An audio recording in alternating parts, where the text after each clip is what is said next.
Are you ready to stop fighting and start loving again? What if I told you that the key to healing broken relationships can be found at the intersection of law and compassion? I'm Judge Shar, founder of Law for Love, the most special place in the legal system in Atlanta, and we use the power of law to promote love that heals families, connects communities, and love that transforms the world. Hi, this is my response, counsel, and encouragement to a brand new mom, and the link is in the description of this video, whose marriage is under a lot of strain while she's on maternity leave with her 7-week-old baby and a recent unplanned, unexpected arrival from an unhelpful mother-in-law. Now, the mother-in-law, her name is Susan, so I'm going to call Susan by her name because she's a big, big piece of the advice and counsel that I have for this young wife. Wife's husband, Mark, he works and his hours are very long, and the wife had a C-section, which is still healing. The baby is colicky. She's covering the nights and really not getting a lot of sleep, and she's falling behind on keeping house with her sleep deprivation, the discomfort of her healing body, and now the what she describes as unhelpful presence of her mother-in-law. So, wife, I want to speak to you directly. And first of all, I just wish I could reach through this screen and hug you right now, because what you are describing is a living nightmare. And before you assume that you're the bad guy, before you take all of the blame, and before you go spiraling into the depths of darkness about how awful you are and why all of this is your fault, I want you to know that the issue is partly on you, partly on Mark, and heavily on Susan. And here's why. First of all, Susan knows because she is a mother. I'm going to assume she's Mark's biological mother, that she went through the pain of childbirth and she went through the process of having to reclaim her body, her hormones, her sleep, and her sanity after giving birth to a child. Like, again, unless Susan adopted Mark and she has never had any natural born children, this woman already knows what time it is. So I'm going to assume she has experienced childbirth, and I am going to give a big shame on her for her lack of empathy in respect to the way that you are describing your experience and her attitude towards you, that caring for your baby girl Daisy is your job and that she is hands off. So I want to go back to why Susan is a really, really big part of the problem. You mentioned in your post that Susan got into a fight with her husband and left her husband and came to your house with you, your husband, and your newborn baby. So first of all, Susan has a selfishness problem because she is operating in a strife and conflict agreement. She has brought strife into your house. She walks and lives in strife. And it wasn't enough for her to keep her strife or her conflict at her house with her man. No. See, because you have brought in someone else that Mark is paying attention to, that Mark has affection for, and now she has to upstage the baby. She has to put herself center stage and bring her conflict out of her house and into yours. So I want you to understand this. Conflict is an atmosphere disruptor. Whenever you see a person who has internal conflict with a man, and they come into close proximity with you, you're automatically going to have conflict, because this person has an atmosphere of conflict. They have a contract with conflict. They exude conflict, and everywhere they go, they bring conflict with them. This is why Susan is a big part of the problem. She knows that Mark loves her. And Mark doesn't want to feel bad for giving his mom the side eye, like, Mom, when are you going to go back home? Because that's just how sons and moms are. I'm a mom of 3 sons, and I can tell you, my sons, they get mad at me. I get on their nerves. But at the end of the day, there's a love between a son and his mother that's like nothing else. And when it comes to mom, sons tend to be more protective of mom than they are willing to be adversarial towards their mothers. Mark wants to be hands off. Mark does not want to be the bad guy here. That's his mother. So you have a huge opportunity, and I know, honey, you already got the C-section stuff going on. The baby is crying and colicky. The washing machine breaks down. Your mother-in-law acting like she's supposed to be here. And honey, you are in the perfect storm. And that is why this is a really, really big opportunity for you. And here is what I want to encourage you to do. Number 1, I want you to practice forgiveness. Forgiveness is a very, very powerful atmospheric agent to open the door for peace to come back into your house. See, you don't just need her to leave. You need peace to come. And peace begins with forgiving her. And as easy as it is to like side eye her, she's being passive aggressive and unhelpful. I'll just make this quick little note. Like the modern grandmothers and mother-in-law, they built a little differently than how my mom was built when I had my children. I would honestly state that my mom did too much to help me at certain points in time, and sacrificing her life and her comfort for me and helping me with my children. But mothers-in-law of this generation, they are built a little differently. And my mom was one of the past generation that just showed up with, what can I do for you? How can I cook for you?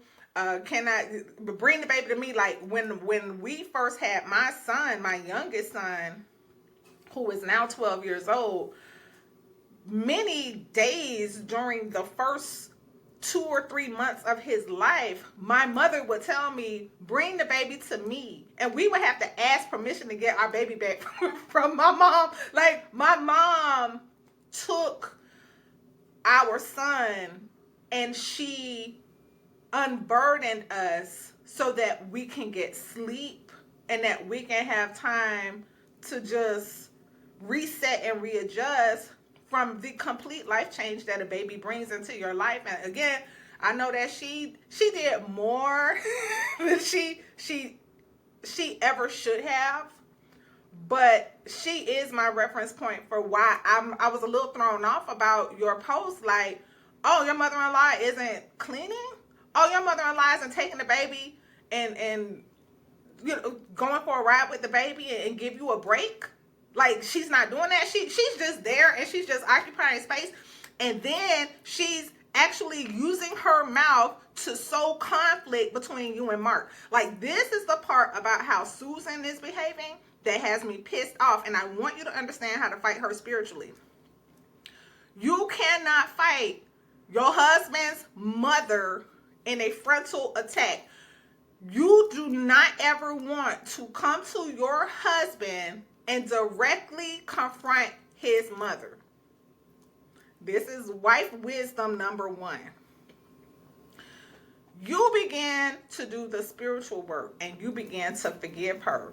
You open up the door for peace to come into your house, and then you let that conflict out through the back door spiritually. And I know that this is counterintuitive. My expertise and the work that I do in spaces advising people from all walks of life has been helping you to understand the spiritual connection to the things that you're seeing and experiencing in life. And she brought conflict into your house. How do I know that? Because you are now in conflict whether or not you are the problem. Honey, you just had a baby. You just had a baby and you just got sliced and ripped open for that baby to come here. This baby is only 7 weeks old. If I'm counting right, you're not even healed to the point where you should even be having sex with your husband again. And that's another part of his frustration. So he got no sex with you, the crying baby, you're unhappy. He mentioned that you're on maternity leave. Maybe he's looking at you as having all of this free time. So then when he's coming home, his mama sitting up there as the supervisor, and she got all this commentary about what you got going on. This is 100% out of order. She brought conflict into your house. I don't know what your and Mark's relationship was before the baby. I don't know what your dynamic was with his mama before she came and moved herself in after you went on to maternity leave. But she is out of order and she brought conflict into your house. Begin forgiving your mother-in-law. Begin forgiving your mother-in-law and begin releasing her. Do not allow bitterness to take root in you towards the unfairness that you are feeling about the situation, because I'm hearing you being very understanding and very loving and very supportive of your husband. I wasn't exactly on maternity leave, but I worked from home and was running my own business when I had my last son. And my last son would not sleep through the night. This boy was so demanding that my husband and I actually resorted to taking his car seat and putting it in our bed and rocking him in the car seat to get him to sleep. That's how challenging. Like when I tell you, like, this last child of mine was not easy. We had a car seat in our bed. We did what we had to do to get that boy to sleep. And unfortunately for me, I didn't learn until he almost became too heavy for me to carry. But the Moby wrapping his little body to mine, that saved my sanity, because my child was so attached and he would not sleep, and he just always had to be on somebody. and perhaps part of that was the amount of times he slept with my mother when he wasn't with me. But anyways, brand new babies require a lot. They require a lot. They require a lot. And I need you to be accepting of the fact that this little girl is gorgeous. This little girl is a gift from the Creator. This little girl makes you smile. But at the same time, this little girl is running you raggedy because she needs you 100% of the time. And I want you to accept that for what it is and not guilt or shame yourself for looking at this baby like, how can I feel this way towards my baby? Like, no, honey, your baby will make you tired. Your baby will make you want to run away. And that's okay. That's the reason why the mother-in-law or a close friend or somebody else should be showing up, taking Daisy, strapping Daisy to their body, and walking away to give you a break. Take Daisy for a ride. What is going on with your support group? Where is your community? We are not made to have children in isolation. You want to have another set of hands that can help you take Daisy up off of you.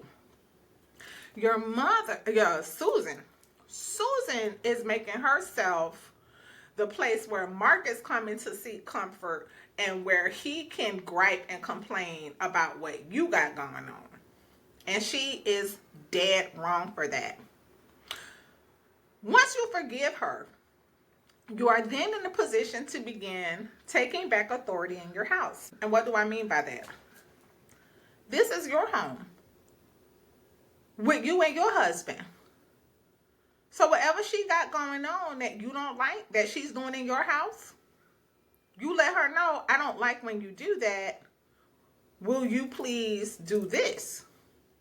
You talk to her and you let her know your boundaries, because this is your house. She got a whole husband and a home that she could go back to. She don't need to be over there wrecking your nerves, but she is disrespecting your authority as the woman of your house. And you, because of your love for Mark, the way that you cherish Mark, and your fear of upsetting Mark concerning his mama, is why you are allowing your mother to totally disrespect the authority you have in your house. You have every right to look at Susan while Susan is up in your house, and you let her know, we don't do that here. You let her know, I would appreciate it if you do this. You speak directly to her. And yes, she's going to go back to Mark and she's going to complain about you and she's going to find fault with you. But you continue to forgive her and you continue to do what brings you peace in your house.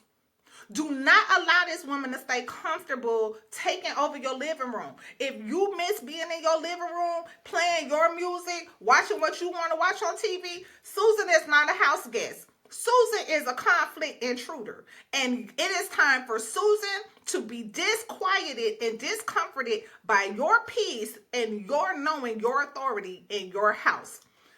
It's going to get a little worse when you begin asserting yourself. So I want you not to be afraid of that. I want you to know it'll get a little worse, but eventually peace will push that conflict right up out your house. But you can only operate in peace through forgiveness.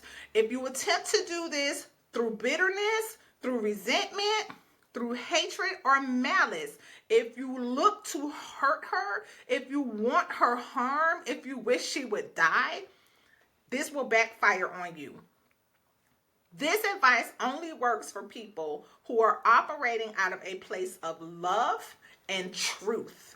And if you embrace the truth that this is your house, this is your dominion, this is your place of authority, and that you will not abide with conflict, this will work and you will push that conflict up out of your house. I am praying your peace. I am praying that the peace of the Creator invades your space and where you are. I pray for your heart that you be strengthened with courage and with the love of the Most High God. I pray the shalom, the peace, the salama of heaven to come onto your body so that you will begin to heal from the inside out, that you will be strengthened in your health. I pray peace to Daisy, that she will have sweet sleep and that you will have opportunity to sleep when Daisy sleeps. I pray for peace and shalom, that everything that has been brought out of order by this conflict agent will be placed back in order through love, truth, and peace. And I am continuing to keep you and your family in prayer. Susan has got to go. And she has come to test you and how you will grow up and respond to another episode of adulting. Know your dominion, remain in peace, forgive those who bring ghetto into your life, and take command of the atmosphere of your house. She not in charge, honey. And you are the one to teach her that lesson. I pray all goes well with you. Love you and be blessed and encouraged. Thank you for sharing with me. To learn more about biblical relationship laws and how to heal yourself, your relationship, and your community, please follow us at Law for Love ATL.